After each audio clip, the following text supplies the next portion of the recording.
welcome back to the program. I want to talk about this article that came across my desk, which I find absolutely outrageous. Princeton is ending Latin and Greek requirements for classics because of what they're calling systemic racism. This is an absurdity. It's remarkable to me how truculent and stupid. Let's just redefine classics to mean current day. Shall we just redefine it? Because that's what they're talking about. Any classics majors don't have to take classic anything. Like they don't have to. It's so absurd. And by the way, they're doing it because they're lazy. Okay. Princeton University will no longer require students to take Latin or ancient Greek to earn a classics degree. Well, then what is the degree for? This comes as part of a larger effort by the school, quote, to address systemic racism on campus. Do you know what's amazing? If Princeton is systemically racist, they should just shut the damn thing down. Just shut it down. There's no cure for systemic racism. There's no cure. So shut it down, fire all the teachers, and turn that beautiful campus into, I don't know, a nursing home or something, a COVID recovery center. How about that? The faculty approved the elimination of the classics department's classics track, because why would you want a classics track in your classics department? And that had required every student, all their students, to have an intermediate proficiency in one of the two languages before even entering the track. But now you don't need it. But they're just getting rid of the track anyway. They also approved removing the requirement that students take either language as part of the major. Because why? Because now the term classics major or a degree in classics is meaningless. Well, but let's face it, a degree from Princeton is meaningless anyway. And any parent who spends their money sending their child to an institution like that really deserves to lose their money, which is what they're doing, and turn their child against them, which is what will happen.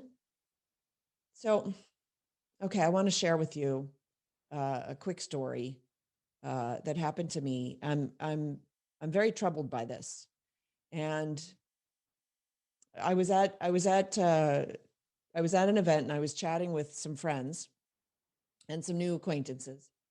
And one woman brought up this idea that in her Christian school, they had hired this new Black pastor, youth pastor at the Christian school. And she asked the headmaster, why did you send out this announcement that you hired a Black pastor? Shouldn't we be colorblind? Like, why are we highlighting that? He's like, well, we think that it's important to show inclusivity or whatever. She's like, we're the church. We're the definition of inclusivity. Why are we highlighting that? And then it went on because the Black pastor apparently is woke. And so he was telling the students all about their white privilege and the fact that the whites are oppressing the Blacks all the time and all of that, right? And in fact, there was a mother that was part of the community there, and her daughter went to school there, and she's white. Her daughter's biracial. She marched down there and she said to them, how dare you teach my biracial daughter that I, as a white woman, am oppressing her? How dare you, right? So we're lamenting this, and this woman she's fighting the system, and she's like, but what is a parent to do? I want my children to go to a good Christian school. And my friend was standing next to me, and he's like, well, I know what Sam would say. Yeah, you do. You can't protect your children, apparently, even in some Christian schools. You can't shield them enough. Why would you want to expose them to that? They are malleable. They're young and impressionable. That's the definition. Why are you fighting it? Because I'm scared. Okay. Someone else who had joined the conversation came and said, oh, but you can't just encourage parents to leave the battlefield. We need to fight. We need to have parents stay and fight for their kids. And then he told his story that his daughter was at the National Cathedral School, the school attached to the National Cathedral. And he walked in there and, you're not teaching my daughter this woke nonsense. This is not allowed, and I won't stand for it, and all of that. And he got into a bit of a tussle with, I guess it was the headmistress. And at one point he finally said, but what about objective truth? The objective truth. And her answer was, we don't teach objective truth here. So that's a rejection of God. It's in my book, Words for Warriors. The truth is God. He is the truth. He said he came to testify to the truth. So when they're rejecting truth, they are rejecting God. Rest assured. And when they get you to reject the truth, they're getting you to reject God. You proceed at your own peril. So I said to this man, oh, wow, that's amazing. So you took your child out, right? He said, well, no, I mean, she was about to graduate anyway. So, but I had my say. And I said, oh, so your child finished, but nothing changed in the school. And he said, well, yeah, by and large, yeah. I said, but you're still fighting it. You're still trying to get the job done for the rest of the kids who are still in the school. And he said, no, I don't fight for other people's children. So now I'm left with this idea that I shouldn't be encouraging people to leave the schools because we should stay and fight. And we should offer our children up as sacrifices while we're trying to fight for them to not be made victims. While they're being made victims, while they are being victimized. But the guy who's telling me that I should, encourage parents to stay and fight because we need to fight, he's not staying and fighting. Does anybody else have a problem with this? Because I do. Now, I get it. If you want to stay and fight and you can win, then fight. But I still don't recommend that you leave your children in that environment because your children are being victimized even while you are fighting. Oh, yes. They will be shown a book. They will be given some language. They will be spoken to in a certain way. They will be, things will be modeled for them. Ideas will be planted in their heads. And all the while, and you can't get away from this, all the while, your authority will be undermined. Because that's the system.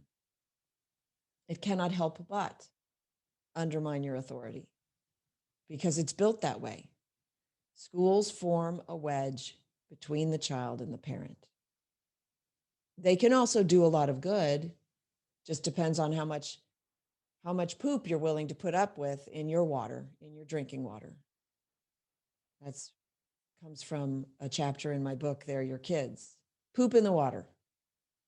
Because, you're going to drink the water I serve you until I tell you there's a little bit of poop in it. Then you're going to think twice. And I'm telling you, there's poop in the water in the schools now.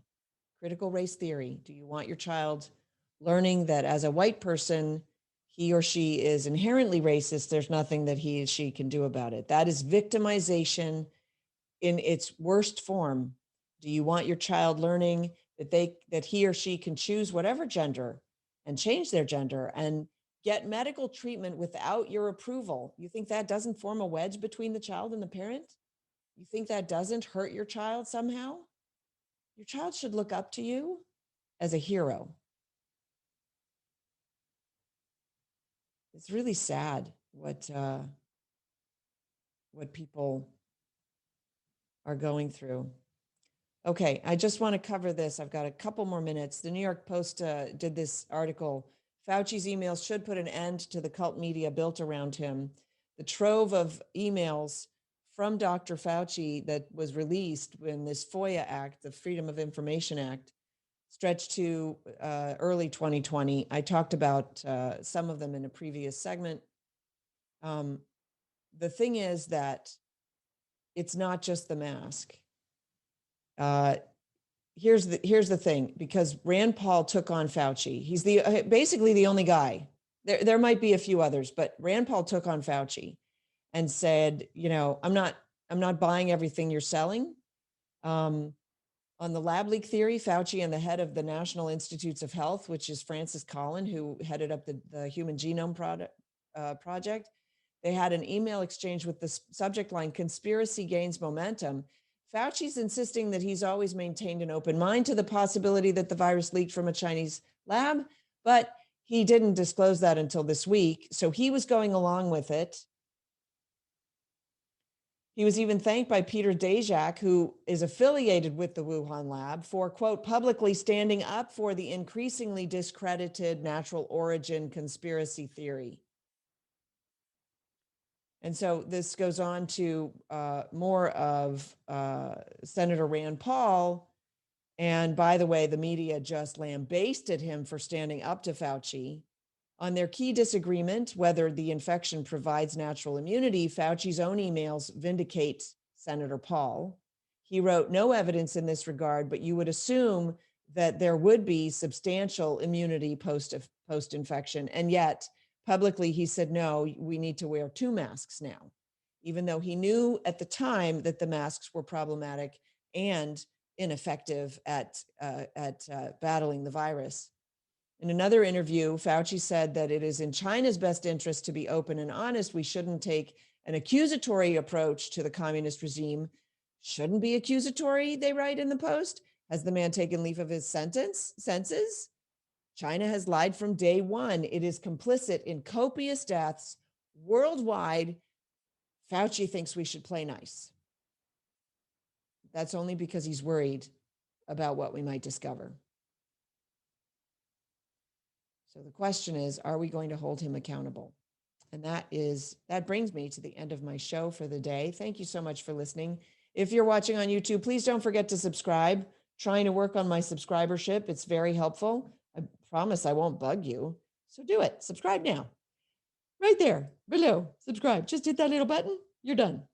And if you're listening on radio, thank you for being a loyal radio listener. I really appreciate you, my audience. If you want more great content and you want to support me, please go to sorbos.locals.com, because that's where I post the exclusive portions of my interviews. And there are a bunch up there that are incendiary, to say the least. So I would encourage you to go, because we ought to all be seekers of the truth. And that's what I intend to do. Thanks so much for watching. Bye for now.